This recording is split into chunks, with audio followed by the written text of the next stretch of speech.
Laissez-moi danser, laissez-moi. Oh, c'est Albert. C'était le matin. Je montais à la pharmacie parce que le pharmacien m'avait promis de me prêter un livre, La grande histoire des Boulquiès en 3 volumes. Ah, une histoire passionnante. Bref, c'était le matin et je marchais. Je marchais gaiement, prime sautier, presque sautillant. Et pas presque d'ailleurs. Je sautillais vraiment, même si j'avoue que ce n'était pas évident parce que j'avais perdu l'habitude. Et mes genoux, mes chevilles, mes articulations, tout ça râlait sacrément. Mais enfin bon, je sautillais et pas trop mal, même s'il est vrai que ça aurait pu être plus aérien. Mais je dois vous avouer que désormais, je suis plus proche du gros chat devant l'âtre que de la sauterelle qui folâtre. Je disais quoi ? Oui, je sautillais. Et à ce moment-là, je suis arrivé devant la boutique Téléboom, une des dernières qui vend encore des téléviseurs et surtout les répare.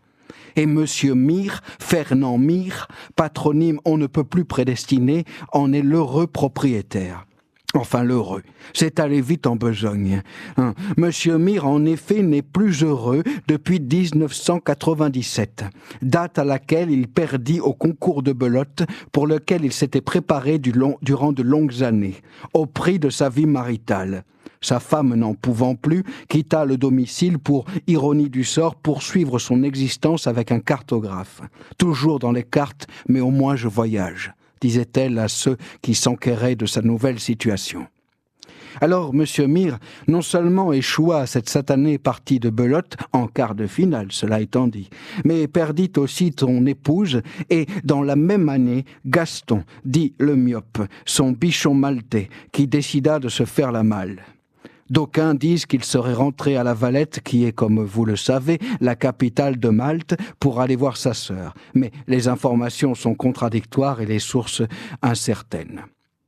1997 fut donc pour M. Mir un très mauvais cru, une cuvée fort âcre. Et dès lors, Fernand se noya dans les pixels et dans le Gewürztraminer, qu'il achetait par cartons entiers à M. Schulz, représentant en vin alsacien et ancien chasseur alpin. Voilà pour la petite histoire. Heureusement, Téléboom, magasin de téléviseurs et atelier de réparation agréé par Toshiba et Telefunken, n'a jamais vraiment failli, sauf depuis quelques années avec la concurrence des grands magasins et de l'Internet. Et puis, il faut dire que les habitués, les fidèles de Téléboom ne sont plus légion, et à dire vrai, pour la plupart, enterrés en bonne et due forme.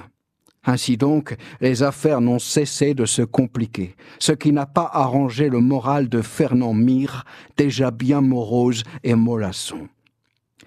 Et ce matin-là, il n'y a pas si longtemps, puisque ce devait être après le Nouvel An, que j'avais passé un peu avec mon cousin au téléphone en buvant une petite coupe de mousseux, et après avec Georges Pernou à la télévision, et une cassette de Thalassa que j'aime particulièrement sur Saint-Pierre et Miquelon de 1994, si ma mémoire est bonne. Bref, ce matin-là, alors que j'étais tout sautillant, guiré de cette année nouvelle et de ce livre sur les Boulquiès que j'allais récupérer à la pharmacie, je tombais sur cette scène que je n'aurais attendu ni souhaité voir dans mon petit théâtre personnel. Une petite fille, la fille de la boulangère, qui doit avoir 10 ans, s'était levée du banc où elle était assise pour repasser ses leçons de danse. Et je la voyais, gracieuse, élancée comme un oiseau de marais salant. Ça, c'est un autre Thalassa. Et voilà qu'elle allait de pirouette en pirouette, comme si c'était une façon très naturelle de se mouvoir. Et je dois dire que c'était très beau, rempli de vie et de joie, et, il faut bien le reconnaître, fort inhabituel en nos rues. Je m'arrêtais donc pour m'ébaudir, et baudir mon cœur de cette gracieuse allégresse. Mais voilà que soudain, alors que l'enfant se sentait pousser des ailes, M. Mir surgit hors de sa boutique pour vociférer qu'elle n'avait pas le droit d'être là, qu'il fallait qu'elle s'en aille si elle ne voulait pas qu'il appelle la police. La petite fille répondit qu'elle attendait sa maman pour aller déjeuner. « Et cet après-midi, dit-elle, j'ai mon cours de danse, monsieur. » « M'en fiche de ton truc. Tu m'empêches de travailler. À cause de toi, on voit pas mes télés. J'aime pas quand on voit pas mes télés. Alors pousse-toi de mes télés. T'as compris? Pousse-toi de mes télés. Va faire ta Joséphine Baker ailleurs, sa petite noire. » L'enfant ne sut quoi répondre. Probablement pensait-elle qu'elle n'était pas sale. Ou alors peut-être qu'elle ne pensait même rien. Parfois, devant l'agressivité, tout se met en veille dans la caboche. Il n'y a que la douleur et le chagrin qui montent, ça se commande pas. Et moi-même, la dernière fois, alors que je conversais avec mon cousin, tout à coup, il se vexa pour un rien et me dit tout de go, va te faire cuire un œuf sur un volcan. Bon, c'est pas la même chose, mais venant de mon cousin, ça m'a laissé pantois parce qu'il avait de la colère dans la voix. Bref, la petite fille s'éloigna de la vitrine. Elle était à présent entre la boulangerie de sa mère et Téléboom, immobile, semblant se fondre dans le décor, essayer de devenir invisible, quoi. Je sais qu'elle avait été au courant de la pétition. Il y a quelques mois, une pétition avait circulé dans le quartier, et M. Mir avait été un des premiers signataires. Moi, j'ai pas signé, hein. Et il voulait mettre dehors la boulangère, la faire quitter le quartier. Il disait qu'elle volait le pain des Français, un truc du genre. Mais elle répondait, bah non, je le vole pas, je le vends. Et d'ailleurs, elle fait même des vols au vent, et très bon, mais que le dimanche, parce que c'est jour de fête. Ça les gêne, ces gens-là, que ce soit une noire qui vende du pain blanc.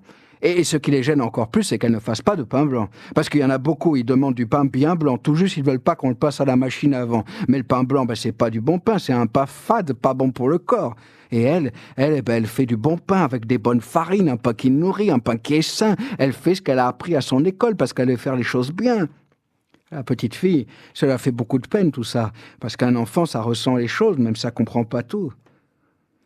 Alors que je la regardais, ne sachant trop quoi faire, et tandis que dans la vitrine, les téléviseurs crachaient des images d'un monde hurlant et saturé de couleurs, elle se redressa soudain, avec la confiance d'une géante et un sourire de revanche. Et voilà qu'elle marcha d'un bon pas vers le magasin pour y refaire sa danse. Et là, elle a même posé une petite enceinte avec de la musique, et les passants s'arrêtèrent, l'encouragèrent et l'applaudirent. Monsieur Mir était furax, comme si c'était elle la coupable de sa ruine. Ensuite, Fatoumata, la boulangère qui n'avait rien vu de tout cela, vint chercher sa fille. Elle l'embrassa, salua Fernand poliment, et lui, ne sachant quoi dire, tout bouillonnant encore, hocha la tête simplement, puis rentra dans son magasin comme il aurait regagné une forteresse. Mais à quoi bon un bastion, hein? Pourquoi faire? Fernand Mir est en colère, sa boutique prend l'eau, et il faut bien payer les charges et tout le totim. Moi, je comprends bien qu'il ait de la peine, c'est tout à fait normal, mais il n'y a pas de coupable à cette affaire. Enfin, si, c'est le monde qui s'est modernisé en bien ou en mal, mais c'est une autre histoire. Qu'est-ce que tu veux faire, Fernand? Tu vas quand même pas faire sauter le monde. T'as bien fait de la physique à l'école, mais enfin bon, ça suffit pas, hein. Et puis c'est un budget, faire sauter le monde. Allez, courage, mon Fernand. Bientôt, c'est la retraite. Mais attention, regarde pas trop la télé, parce que ça te fait flamber le bourrichon. Fais flamber des gambas, hein, c'est mieux. Ben voilà. Quant à moi, je suis allé chercher ma grande histoire des boules caisses en 3 volumes, et puis après, je suis rentré chez moi. Il s'en passe des choses tout de même, parfois. Même s'il y en a qu'on n'aimerait pas trop voir. Bon, je vous laisse. C'était Albert.